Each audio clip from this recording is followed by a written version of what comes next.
All right, here we go. Good morning. Welcome to the last day of Cisco Live. There is no Cisco Live without the live, right? So I'm really glad that we were able to come back and do this. Without the interaction, I could not stand anymore any Cisco Live digital, right? It's an aberration. So very, very happy to be back with you. This is the last day. My name is Max Erdik. I'm a distinguished engineer, part of the Data Center business unit. It's safe to assume that if you're here, it's because probably you attended also the previous session about the VXLAN packet walk. And so what we're going to do in this session is just doing a follow-up built upon that information that Lucas gave you in the previous session and look at the packet walk for a VXLAN multi-site environment. As you can see, the stage, they're putting us more and more back. I was told next year the stage will be behind the screen so that you don't even see us, right? I cannot even see what I'm going to be talking about, but that's probably a good thing. So two things before we start. First of all, packet walks, right? So a couple of months ago, Lucas, my good friend, was like, man, this year we're going to do packet walks. I was like, sure, man. Then we look at the schedule, packet walks, the last day, after the party, I was like, oh man, how can we make something dry as a packet walk a little bit more entertaining? And then I had this illumination. I'm going to present the packet walk with an Italian accent. So I went through 2 months of intensive training to develop this thick Italian accent, right? So now, at the end, you will tell me if my trainer was good enough to give it to me. If not, I'll go back to lessons for next year's Cisco Live. Second thing, I hate, and I repeat, I hate 45-minute sessions, right? I don't know if you guys agree or not. I guess, Lucas, they agree, right? So you come here for an education. Cisco Live is about giving you good content, right? 45 minutes doesn't give justice to any session that aims to give you good content. So as a response to that, and I've done that consistently throughout the week, I went rogue against the system. So my session all lasted 50 to 55 minutes. One lasted even 1 hour, right? So it may very well happen that this happens also today. It is not time mismanagement, right? So you can write that in the report. The speaker didn't manage well the time. It's not that. The speaker is managing well the time. The speaker thinks that this session deserves more than 45 minutes. What you can write, and they will hear you, is that you want back the 1 hour session or 2 hour sessions, right, for content like this that deserves to be clearly explained. Thank you very much. Okay. And after this, I'm going to be fired, so it was good to see you. But anyway. All right. So WebEx room, Lucas is here. He will address any question you may have. This is one of the last VXLAN EVPN session of the week. So again, he built upon the previous one that was presented by Lucas. I'm trying to follow a similar approach, right? So in the end, I change a little bit the order, and I start with the BAM packet walk, with the layer 2 packet walk, because in my mind, two things, right? One is Silvano Gai, who is still alive, a great Italian teacher in a University of Torino of telecommunication, always said, you want to know if a network device is properly built and designed, you need to look how it handles multi-destination traffic, right? BAM traffic. BAM is broadcast and non-unicast multicast, right? And so I'm going to paraphrase what he said, and I'm going to say, you want to know if an architecture is properly built, you need to see how it handles the layer 2 multi-destination traffic. So we will start with the layer 2 BAM, even because what is the first thing that a device does to communicate? It sends an ARP, right? And an ARP is a layer 2 BAM packet, okay? So we'll talk about how BAM is handled by multi-site. In the agenda, I have ingress replication, multicast replication. For the sake of time, I'm going to do only the ingress replication, but you have the slide for the multicast replication as well. Then we'll talk about the layer 2 communication, the packet walk for layer 2 communication between endpoints, and then we go into the layer 3. Layer 3 communication between endpoints connected to different fabrics, different sites, and layer 3 communication with the external world, right? Because nobody builds data centers to communicate with each other. We build data center to host applications that allow external client to come in, okay? And in the end, I will talk about also the silent host discovery, which is an important part of layer 3 communication. And I owe an answer to a gentleman that asked me a question, and I will provide it at that point. I didn't forget. So, quick introduction. I hope if you're here, you also attended Lucas VXLAN multi-site session, but what is multi-site? Multi-site is an architecture that we built to allow you to interconnect different VXLAN EVPN fabrics. And the goal is to give you the capability of extending layer 2 and layer 3 communication in a flexible way between different VXLAN EVPN fabric, but in a flexible but also most controllable way, right? So I want to be sure that I control where and when I want to extend layer 2 between my sites, and I want to be sure that I also control that flooding of traffic between the sites, because if a broadcast storm hits VXLAN EVPN fabric 1, I don't want the broadcast storm to propagate to fabric 2. And so in order to be able to do that, we built this architecture that has basically 3 main components. There is the fabric, and that's usually a traditional two-tier, not two-stage, two-tier VXLAN EVPN fabric with leaf and spine. And the VXLAN multi-site architecture doesn't make any assumption about what these leaf spines are. Whatever they are, as long as they support VXLAN EVPN, they can be part of a VXLAN multi-site architecture. The second component is the external network. There is an external network, however it's built, it's a layer 3 core that interconnects my fabric. Okay, that core is basically an extension of the underlay that allows to build then VXLAN communication site to site. The main actor of the VXLAN multi-site architecture is actually this guy here, the border gateway. Okay, and the border gateway, and we will see in the packet walk, really represent the interface of each fabric with the rest of the world, with the external networks and also with other fabrics. Okay? And so everything that is connected in a fabric, all the taps, all the VTAPs, all the endpoints, they are kind of hide behind that border gateway.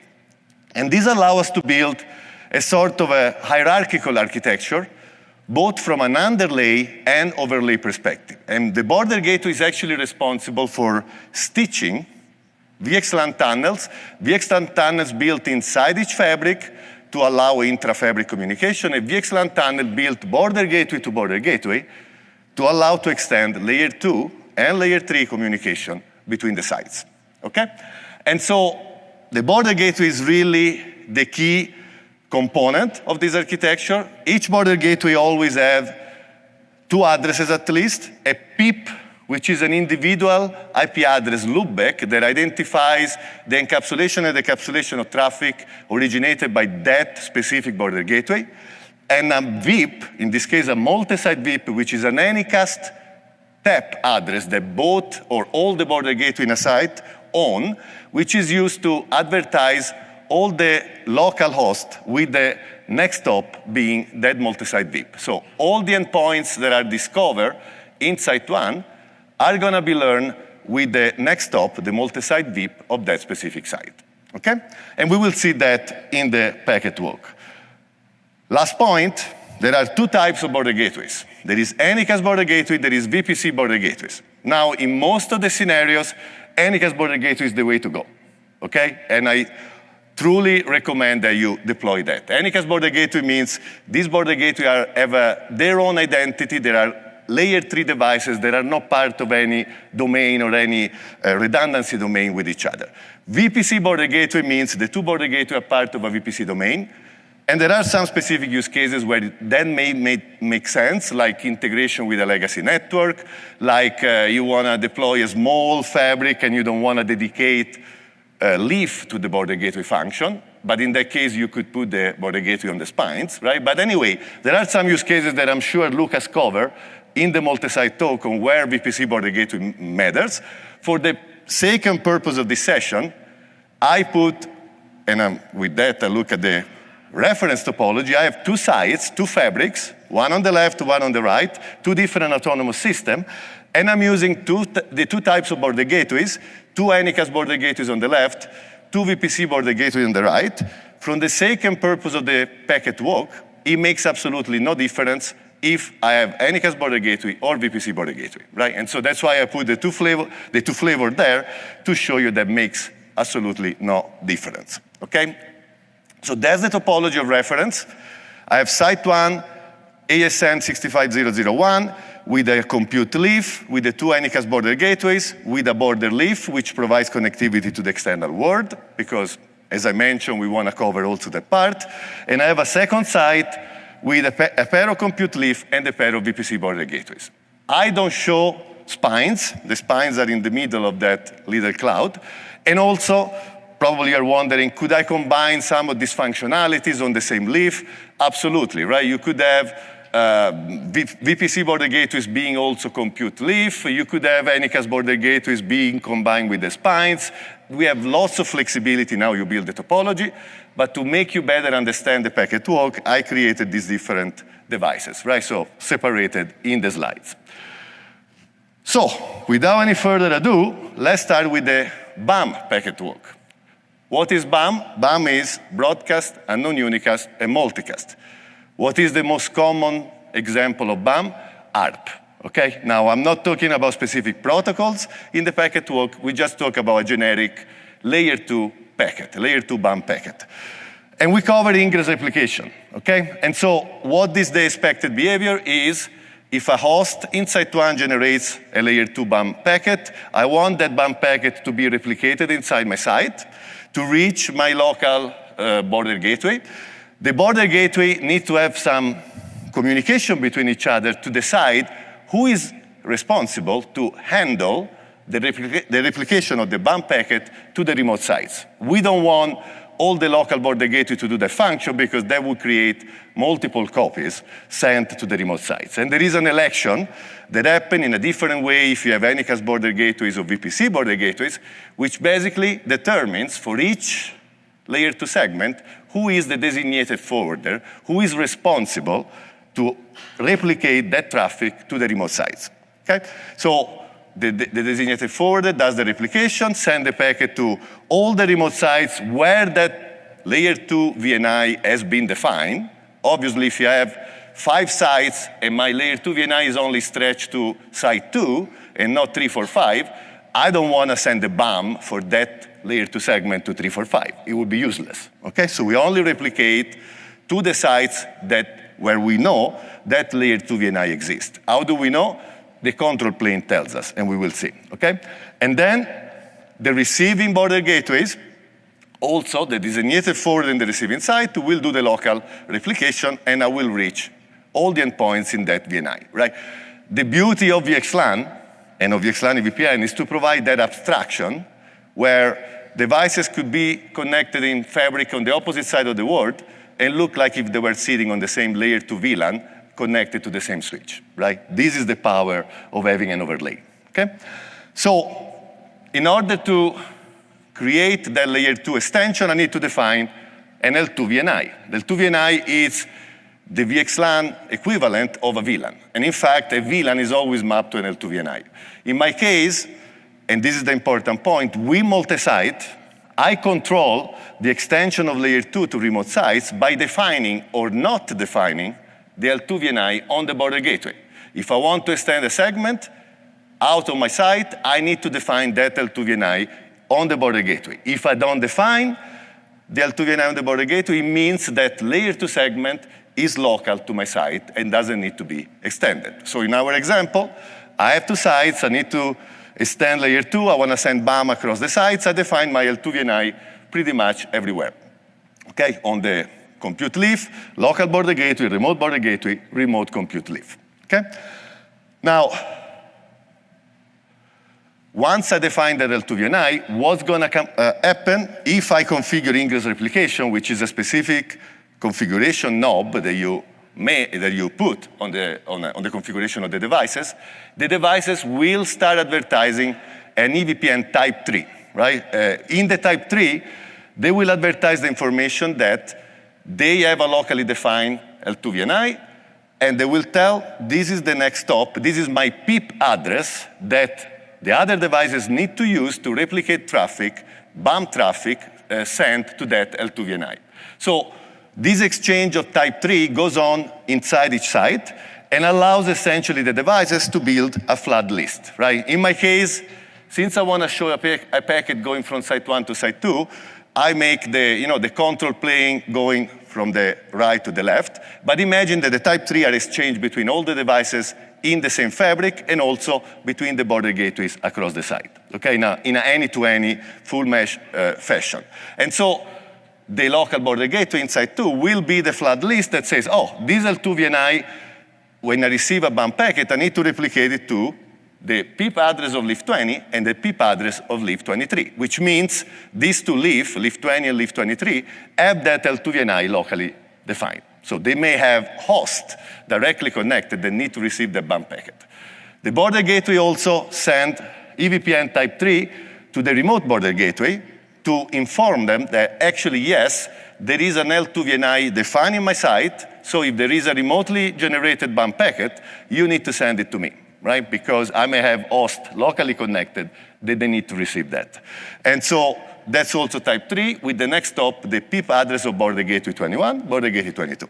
Now you get the gist, the receiving border gateway build the flood list, and they will put the two remote border gateways in the ingress replication list. Same thing happens inside Fabric 1, and the compute leaf also build the flood list, right? So at the end of this type 3 control plane exchange, every VTEP will have a list that know where to replicate the traffic. And obviously, inside each site, I will have the list that includes all my local leaf where that VNI is defined, plus my local border gateway in case I decide to extend my VNI out of my site, okay?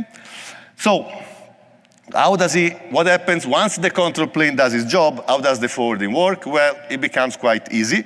The host sends a bump frame. The receiving leaf looks at the packet. He looks at the flood list and says, okay, this is a bump packet. I need to send it to all the VTEPs in my flood list. In my simple example, I only have the two border gateway here. So he sends the packet to both border gateway. Because the compute leaf does not know which of the border gateway is the designated forwarder responsible then to replicate the traffic to the remote sites. So both border gateway needs to receive the packet. They receive it, the designated forwarder send it into the remote site, but before doing that, and this is another critical important point, I need to ensure that the border gateway that received the packet do not re-inject the packet inside my local site, right? And so with the VXLAN multi-site, we built this split horizon functionality whereby both border gateway receiving the packet from a link connecting to the internal fabric, we call it a fabric link, will never re-inject that bump packet into another fabric link connecting to my local site, okay? That's a split horizon rule, which is actually a critical functionality and the main reason why we were the first in the market to deliver this VXLAN multi-site solution is because you need to have the proper ASIC to be able to handle this specific functionality, right? To stitch this layer 2 tunnel site to site and apply this split horizon. So the split horizon rule kicks in. In addition to that, the non-designated forwarder drops the packet. The designated forwarder replicates the packet based on the flood list to all the remote border gateway, and here I will have the list of the PIP of all the remote border gateway of all the sites where I extended my L2 VNI, okay? And so both remote border gateway get the packet. Again, split horizon kicks in, not to re-inject the packet now, not inside the fabric, but in what we call the DCI, the external intersite network. And we have on the border gateway the definition of DCI link that define which are the interfaces connecting to the intersite network. So again, same split horizon rule kicks in. Same dropping on traffic from the non-designated forwarder, whereas the designated forwarder replicate the packet inside the destination site based on the flood list that he built, right? And in this case, my packet goes to the two leaf where that VNI has been defined. The leaf at that point get the packet, decapsulate it, and send it down to the endpoint, okay? After doing, also the leaf does the same split horizon rule, okay? Split horizon is something that happens on the border gateway, but also inside each leaf. And you see that there is a lot of intelligence that needs to be built into the system. Remember what Silvano said? How you handle BAM tells you how strong or how well architected a network architecture or a network product is, right? You need all this stuff to happen to avoid duplication of traffic, to avoid bad problem loops to happen, okay? And so, in the end, the packet gets to the two endpoint, okay? And so this is how, with ingress replication, my layer 2 BAM traffic goes from left to right and allows this endpoint to look and feel like they're sitting on the same layer 2 Ethernet segment, okay? Now, question.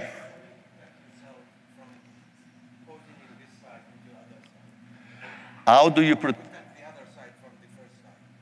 There is an issue with the BAM here. Oh, yes, okay. The question, I didn't cover it because, again, I assume that you have some information got already from the multi-site session. How do you protect if there is a broadcast storm in site 1? How do I protect site 2? How do I ensure that all these packets are not replicated like crazy, bringing down my entire multi-site architecture?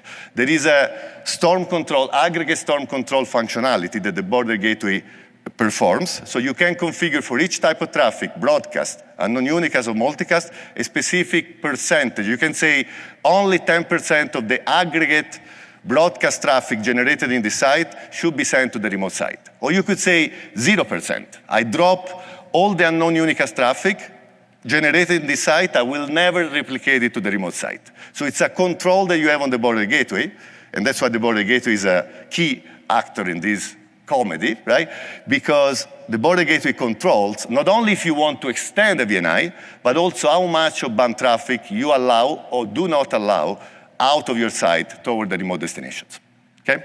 So it's a aggregate. You can think about an aggregate BAM storm control functionality that you configure on the border gateways of each site. The other question I have, how many VLANs?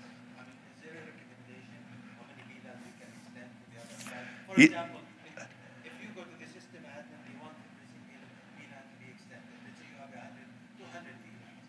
What is there a Cisco recommendation? It says only 10 VLANs or 20 VLANs? Is there a Cisco recommendation into how many VLANs can you extend across sites?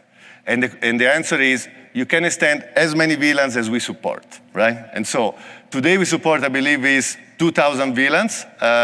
Is it correct, Lucas, 2,000 VLANs on the border gateway?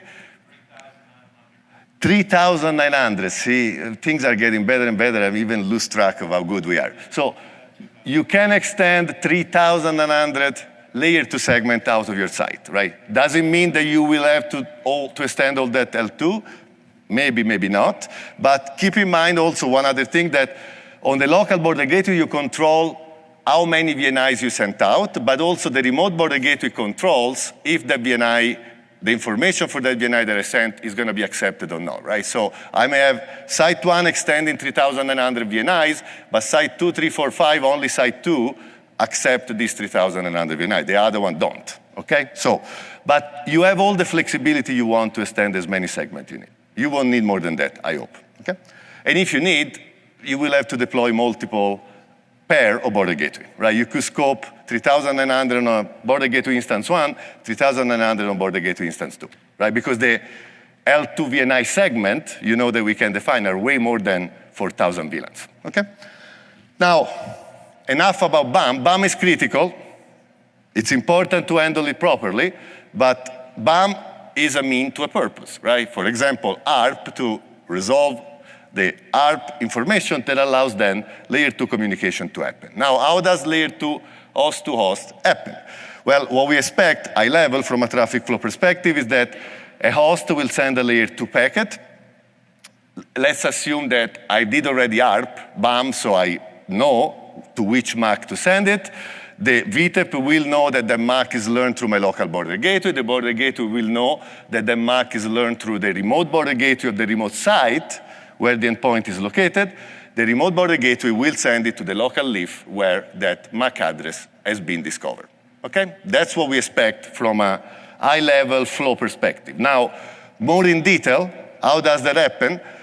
Again, layer 2 VNI definition. And one important point I want to raise here, do you see any layer 3 VRF definition here? You don't, right? When we talk about pure layer 2, you don't even need to define a VRF. You can just define VLAN and L2 VNI, map the VLAN to the L2 VNI.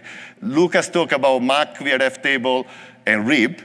You don't need any information in the RIB, even if it is IP layer 2 communication, which means IP address to IP address in the same subnet. You don't need an SVI, you don't need a VRF for that to happen, right? You can really use, and in some scenario may make sense, your VXLAN EVPN fabric as a pure layer 2 network, and in that case, all you need to define are the L2 VNIs, okay? You don't need the VRF. The VRF comes into the picture when you start doing layer 3 routing, and we will see that in a second, okay?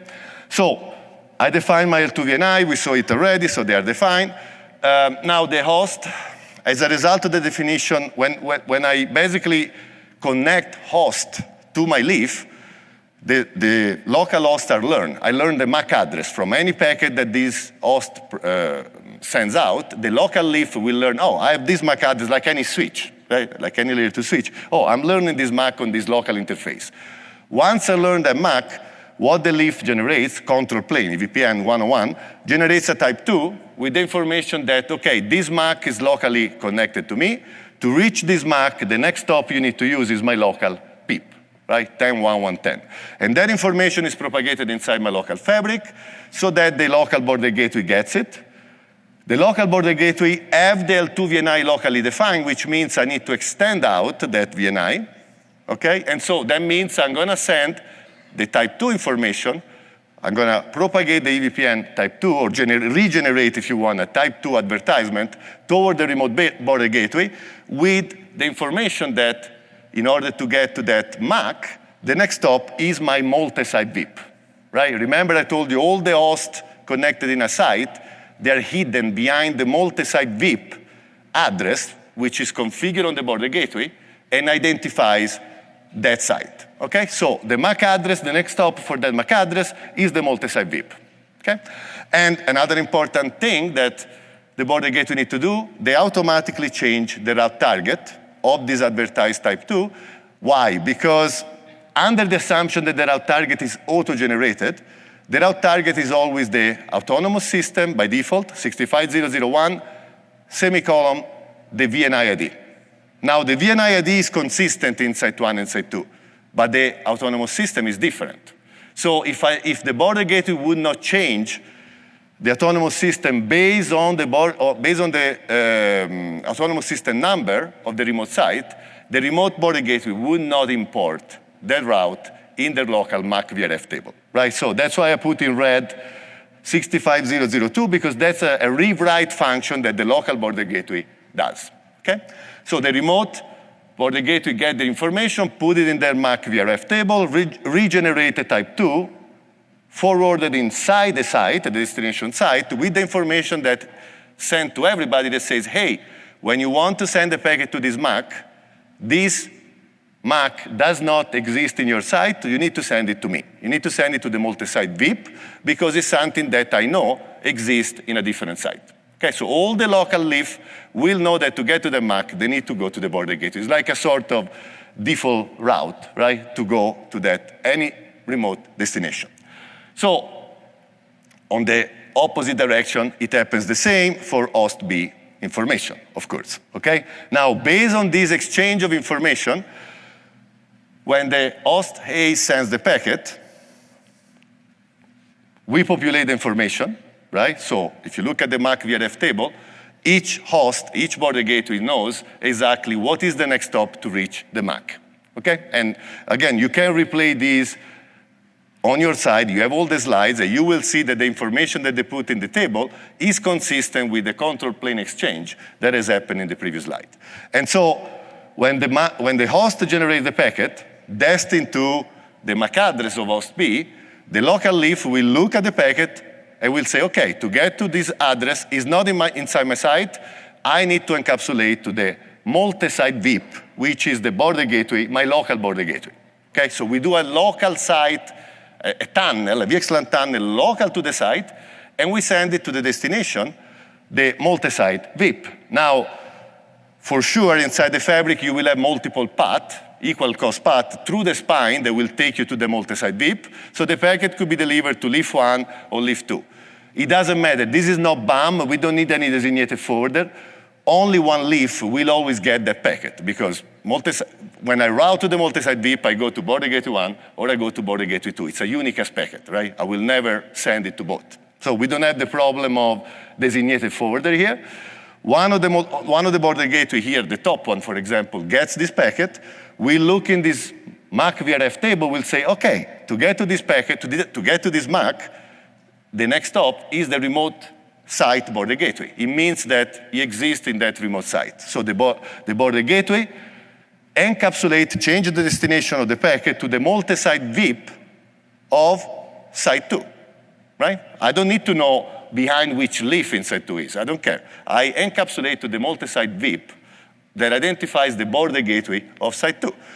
One of the core will do is routing, and depending on topology, routing information, one of the border gateway will get the packet. Question?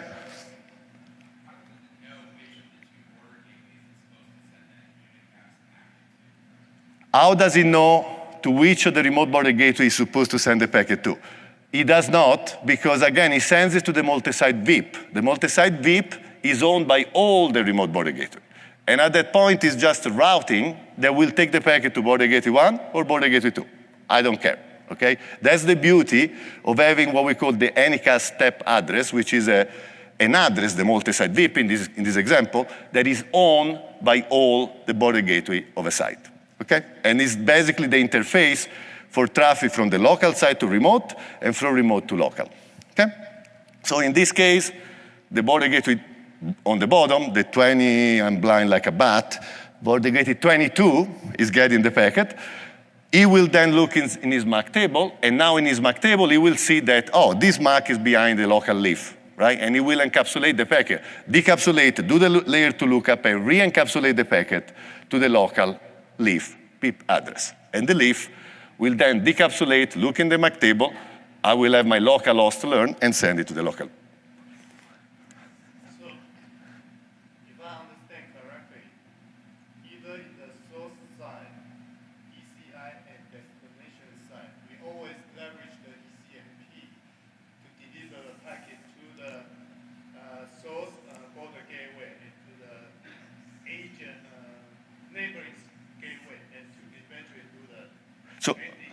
So the comment, we always leverage ECMP to send the packet local leaf to local multi-site to remote, local border gateway, sorry, to remote border gateway. The answer is, inside the fabric, for sure, you will have many ECMP paths. In the external network, it depends on the topology you built, right? You could, for example, connect the border gateway 3 sites with border gateway back-to-back. In that case, you wouldn't have equal cost. You will have, if you want to go to site 2, you have a direct link. If you want to go to site 3, you have a different link. Right? It depends on the topology. It's basically IP routing. In a destination site is equal cost to the leaf, for sure, through the spine, right? You will have the local leaf, you will learn that PIP via all the local spine, probably, that you have connected the border gateway to. But our PIP is the multi-site PIP, right? When we sending from Site 1, correct. Based on that multi-site PIP, underlying routing will decide which one to do. Absolutely. Based on the multi-site VIP destination, the underlying routing will use equal cost path if I have, or not if I don't have. It depends how the network is built. He wants to go crazy, he said. Stay tuned. Both sides only layer 2/16. 1 million hosts. I'm there. Yep. There's no flooding, no broadcast. Everything is unicast. So everything is going to be translated to be unicast. Can I do this one? Can I go crazy and build a huge, gigantic network, right, /16, only layer 2, and since I can control flooding, can I have this gigantic network with so many endpoints all connected? As long as there is a limit on points that you can store, right, because MAC tables have a limited size, but 90K, right? So if you stay behind, because then if you cannot put any more MAC address information in the MAC table, what's going to happen? You're not going to forward traffic. you're going to flood, right, at that point. And if you drop the flooding between sites, it will not work, right? So as long as you don't fill your MAC table, and modern devices have big tables, right? It is doable, absolutely. Now, would you want to do it as /16 layer 2 subnet? Don't come back to me and Lucas after you're done and say, oh, it's a bit chatty, yes. He shouldn't cause, you're right? It's not like deploying a /16 subnet in the same fabric, right? Where you will have a lot of, stuff going on, right? Here, you have control, you don't broadcast across sites, you can avoid that. So it will be a more stable environment. Still, I will lean toward the crazy idea more than a good thing to do. But yeah. Everything is doable. But okay, if you want to do it, divide the fabric in multiple fabric and use this approach, for sure, if you want to go down the path. Okay, need to accelerate a bit because I'm going rogue to the system, but there is a limit. Then they will come and grab me out of the stage, probably.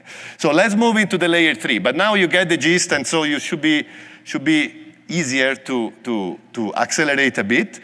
Now, in layer 3, what we expect, from a traffic flow perspective, we expect exactly the same flow, left to right, that we saw for layer 2, right?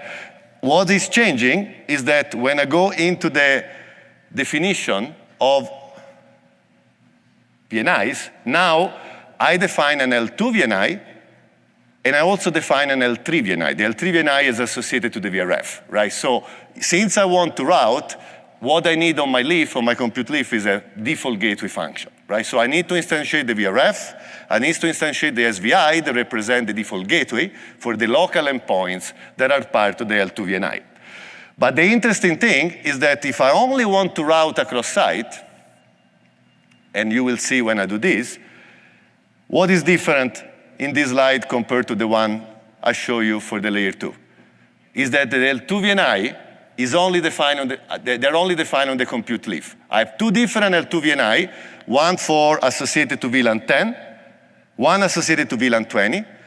I don't want to extend this VNI across sites. I just want to use VXLAN multi-site for routing, right? Subnet to subnet. So what I need to extend is the L3 VNI, the VRF. And I do that by defining the VRF also on the border gateway, as you see here.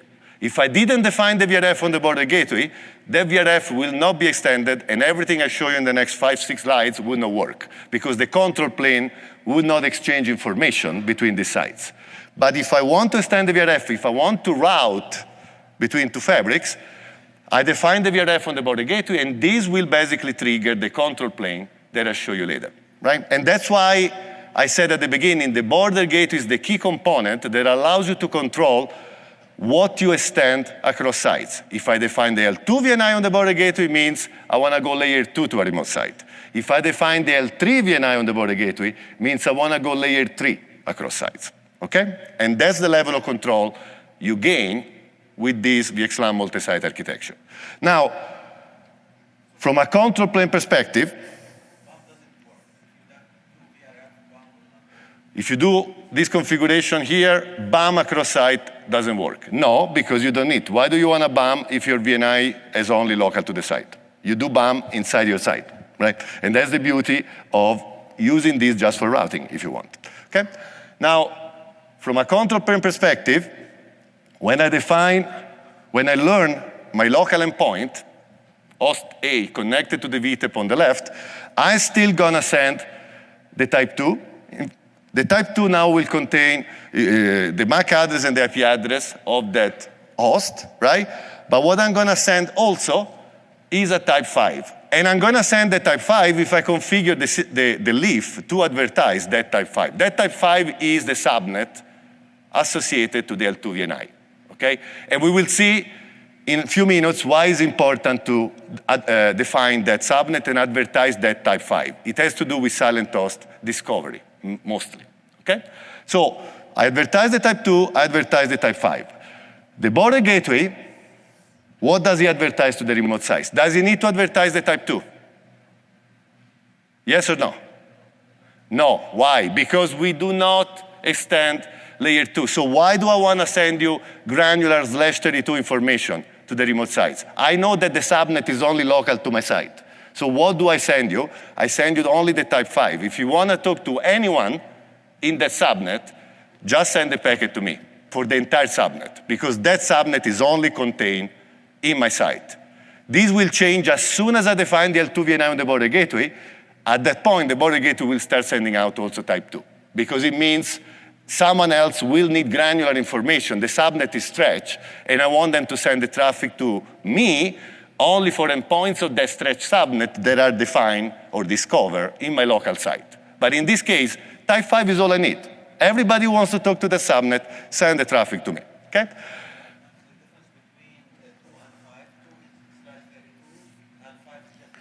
The difference between type 2 and 5 is in type 2 you have /32 information, so host information. In type 5 is prefix, LPM, subnet information, okay? So remote border gateway gets the packet, same rewrite of an autonomous system number for the reason I explained before, no difference. The remote border gateway sends the packet, the type 5 propagates it inside the site. Opposite direction, the same happens for the subnet that is locally defined in site 2, so that the type 5 information is propagated all the way to site 1. Now, based on that, what I will have in the tables of the devices is, if I look at the compute leaf in site 1, it will have the local subnet, it will have the local endpoint, and also all the other local endpoint learn, and it will only have for the remote subnet the /24 information. With the next stop, the local multi-site BIP, right? If I look at the RIP table of the multi-site local border gateway, I will see that I learned the subnet from the remote border gateway. With the next stop, the multi-site BIP of site 2, right? So pretty simple, quite similar to before in terms of control plane, but with a different type of information exchange between the sites. And as a result of this, what happens when the host 1 wants to send the packet to the host B? Now they're in different subnet, right? So first thing will happen is ARP for the default gateway, which is my local leaf. I resolve the ARP, I send the packet to the destination MAC, which is my local gateway MAC, okay? It's just routing. The local gateway, my local leaf gets the packet, remove the layer 2 header, looks at the layer 3 destination, he knows that I learned that /24 through my local border gateway, send the packet to the multi-site VIP. It goes to one of the local border gateway. The local border gateway looks at the RIP table. I learned that type 5 from a remote site. I encapsulate to the multi-site VIP. Like before, the network takes it to one of them. The remote border gateway looks at the table. The remote border gateway in the table will actually have the specific /32 because I have already discovered host B, and so it will encapsulate the packet to the local leaf where that host B is connected, okay? And then the leaf will deliver it. Now, So based on how we hear, isn't that just like a hierarchical routing? You have the backbone and you have yes. The comment is this sort of a hierarchical routing. You have the backbone, you have the local leaf, absolutely. And that's the whole point of building hierarchy. I said at the beginning, multi-site build hierarchy in the underlay because I don't send TAP addresses everywhere, and also in the overlay because I send information in a kind of a hierarchical way, right? Local leaf to local border gateway to border gateway to local leaf. Exactly. It's in line of traditional hierarchical routing that we have been advocating. Was that? Yeah, well, and as Lucas pointed out, but also for layer 2 communication, which is the big difference, right? If you have a multi-site environment where you've got 3 sites and you have a network in site 1 and 2, but not in 3, if you're just advertising the type 5, if you have a host miss where you go to like a host is only in site 1, do you follow the type 5 to site 2, and then it doesn't know where the host is? That goes to the realm of silent host discovery that we're going to cover now, right? So I'm not repeat the question because the answer is going to be explained now. I said something when I got to this point which was important, right? When the border gateway inside 2 gets the packet, I said he knows where host B is connected because host B was discovered. So he can encapsulate, so in his RIB, he has a /32 entry, which is learned from a local type 2, to send with the next stop the local leaf, right? What if he doesn't? What if he knows that the subnet is in its own site, but the host B or another host has not been discovered? What if the destination of the packet is what we call it as a silent host? And by the way, the time is over, and as I said, I go rogue and I continue. I don't take it personally if you leave. There is the recording, right? But I will continue for 5, 10 more minutes because I want to finish, okay? So I don't take it personally if you leave, feel free. So my good friend Victor Moreno, that used to work for Cisco, was saying, oh, silent host Max only exists on slides, okay? And maybe it's true, but I guarantee you if we didn't deliver an architecture that handles silent host, there would have been many problems in the field, in real life deployment, right? So we need to handle the scenario where I don't know where my destination is connected, where my destination host is connected. So what happens with silent host discovery? So the RIB table are configured like before based on the type 5 exchanges, the same scenario routing, right? But now, the difference is that when the packet gets to the border gateway in site 2, the border gateway in site 2, he has a local RIB. In the local RIB, he has the /24. He has the /32 for host D, which is 2.10, but he doesn't have the /32 for the host E, which is 2.20, right? So he knows that the local subnet, the /24 is defined behind both VTEPs, and you see the /24 has 2 next stop, right? 2 PIP next stop, which are the PIP of leaf 20 and leaf 23, but he doesn't know where the specific 2.20 is. So now, how do I send the packet to the right leaf? I have 50% of the chance of sending it to the wrong one. And in fact, in my example, I send it to the wrong one. Now the gentleman asked the question, in this example, couldn't the leaf, the border gateway, since he knows that he doesn't know the specific, he knows that the /24 is behind 2 VTEPs or more. Actually, I'm gonna say that in a second, sorry. Let me get back. Let me first go to the end. Let's say that I pick leaf 1 because I follow the /24. I go to leaf 1, okay? Now leaf 1 gets the packet. He doesn't have the 2.20 locally defined, and I made a mistake on this animation. So the VTEP, local VTEP, doesn't have the /32 for that host. He has only the /24 and the /32 for the local host. So what happened is there is a miss. There is a miss. The miss means I need to try to find out where the host is connected, right? And as Lucas explained, what the leaf will do a glean process. In order to discover if that specific 2.20 host exists and where it is located in my site, it generates an ARP request for that host. That ARP request is propagated inside the site, and if the VLAN, by the way, was delivered across, was extended to another site, will also be propagated, like BAM we show across different sites. No matter where that 220 is located in that segment, it will receive this ARP request. It will be forced to respond to the ARP request. And when I respond to the ARP request, I will learn that that host is behind the leaf in this case, leaf 23, okay? So I now discover, I force the Sicilian host to actually talk, right? He was not talking, but I forced him to talk. And so now has been discovered. If there are Sicilian here, don't get it badly. We are all Italian, and it's a joke of not talking, right? I didn't see, okay. Don't give me a bad score for that. I already got nasty comments. I need to get better on that. Okay, so point is, I discover my local host in leaf 23, and then the type 2 advertisement goes on. So that information is now propagated to the border gateway, to my local border gateway. No? So the local border gateway here gets the information 220 is behind tap PIP 23. Okay, now I discover it. Now the question that was asked was, why does the border gateway, when he got the packet, if I go back 1 second here, when he got the packet, why didn't he since he didn't know the 2.20, but he knew that the /24 was behind multiple local leaf, why didn't do the glean directly, like wrongly I put in actually in this slide? And the reason is because the L2 VNI is not locally defined, right? We don't extend the layer 2 VNI across sites. If that layer 2 VNI was locally defined on the VTEP, the glean would have happened directly from the VTEP.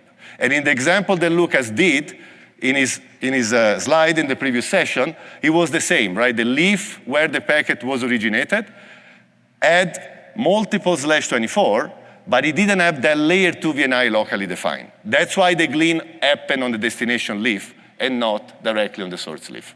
Okay? Doesn't that reduce efficiency? If he can do it, why not, right? If he can do it, but if he doesn't have an L2 VNI locally defined, he cannot do it, right? So that's the thing, right? So, okay, so let's go back. The type 2 has been discovered. My local border gateway learns it, which means the poor host A continues to send the packet. When it gets to the border gateway, now I know where my /32 is when I get to site 2. I follow the /24 all the way to site 2 border gateway, and now the border gateway knows and sends it to the local PEP, and is delivered. Okay? That's how I force the silent host to basically be advertised. Last 5 minutes, I promise. Layer 3 to the external world, but now you are masters of packet walks, so this should be like a walk in the park.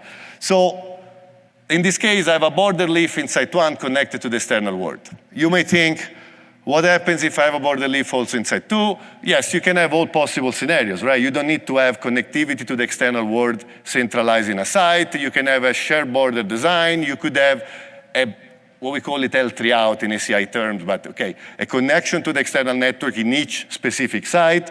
Most likely what will happen is, if you learn the same external destination in local L3 out connection, you will probably use that local way out. Why? Because I have different autonomous system across sites, and so the IS path usually shorter toward my local border leaf instead of going to the remote border leaf. But rest assured that if the local border leaf failed or are not there, like in the example here, I can always use the border leaf of a remote site to get out. Okay? It's basic routing. So what we expect to happen is that the compute leaf in site 1 will encapsulate to the local border leaf to talk out, and the compute leaf in site 2 will go through the usual path, border gateway, border leaf, to send the packet out to the external network. Now, how does it happen?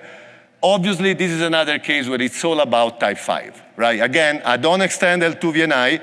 I have local VNIs defined in site 1 and site 2. I receive, with an external peering, my external prefix, 172.16.10, I receive it on my local border leaf. I can use whatever protocol I want, OSPF, ISIS, EIGRP, BGP. Lucas is very opinionated on the fact that you should use BGP, and I fully agree. BGP is the way to go. But however you do, from the external peering, I learn the external prefix. The external prefix is advertised inside my local fabric using the type 5. So everybody in my local fabric that has that VRF defined, the VRF needs to be defined, will import that and install it in the local RIB. Okay? The border gateway also, they are responsible of the propagating and regenerating that type 5 to the remote site, to all the remote site border gateway where the VRF has been defined will import that information and install it in the RIB. If I don't define the VRF on the remote border gateway, I will never learn about the subnet, because it means simply that I don't want remote site to extend the VRF into my site. That's the level of control, again, the border gateway gives you. So the border gateway in the remote site then also propagate the type 5 inside the site, right? And all the next stop are always the proper next stop for multi-site to work. And so at this point, when the host inside 1 sends the packet to the default gateway, which is the local leaf, the default gateway will do the layer 2 lookup, and it will know that, oh, to get to this external prefix, I need to encapsulate to my local border leaf, to the PIP address of my local border leaf. right? Because that's the border leaf that announced that prefix. And the local border leaf will send the packet out. In the remote site, the host wants to send the packet to the external world, goes to his own local default gateway. The local default gateway does the lookup. How do I get to the external prefix? Well, I don't have a local L3 out. So I don't have any local border leaf that told me can get there. But there is the local border gateway that told me he knows of a guy, of a site, where that prefix, that connectivity to that prefix is available. So I encapsulate to the multi-site VIP of my local border gateway. Local border gateway, get the packet, decapsulate, layer 3 lookup. Where did I learn that prefix from? From site 1, which is connected with an L3 out to that external network. So again, encapsulate to the multi-site VIP, go to one of the border gateway in site 1, border gateway in site 1 does the lookup. How do I learn that information? To my local border leaf that send me the external prefix with an EVPN type 5. And the packet at this point goes to the local border leaf send it out. Now there are many variations of these. If I have a stretch subnet and I have L3 outs in each site, I could do asymmetric, how do I avoid asymmetric routing? We have host-based routing for that. So there is more to this, right? And we covered this in the multi-site paper. But in the simplest form, connectivity to the external world is as simple as this, right? Once you understand the dynamic of multi-site, the use of the multi-site VIP, it's basically all the same for layer 2, layer 3, internal and external, okay? Conclusion, there is a question, yes? So how did the border gateway discover each other? The full mesh configuration? How do the border gateway discover each other? The border gateway don't need to discover each other. The border gateway needs to exchange information with each other, like if I need to replicate to you because I extend the layer 2 VNI, I use EVPN type 3.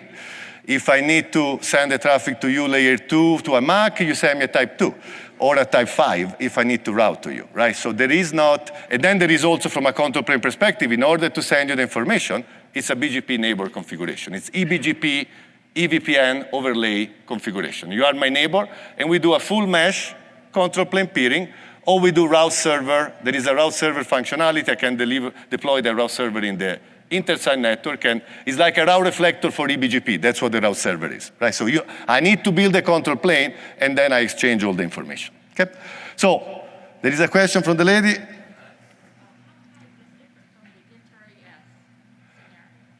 Can we address this offline if you don't mind, because I need to close, sorry. But come and we'll talk about it.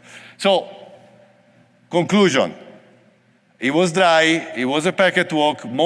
I hope it was informative. I hope the thick Italian accent worked for you.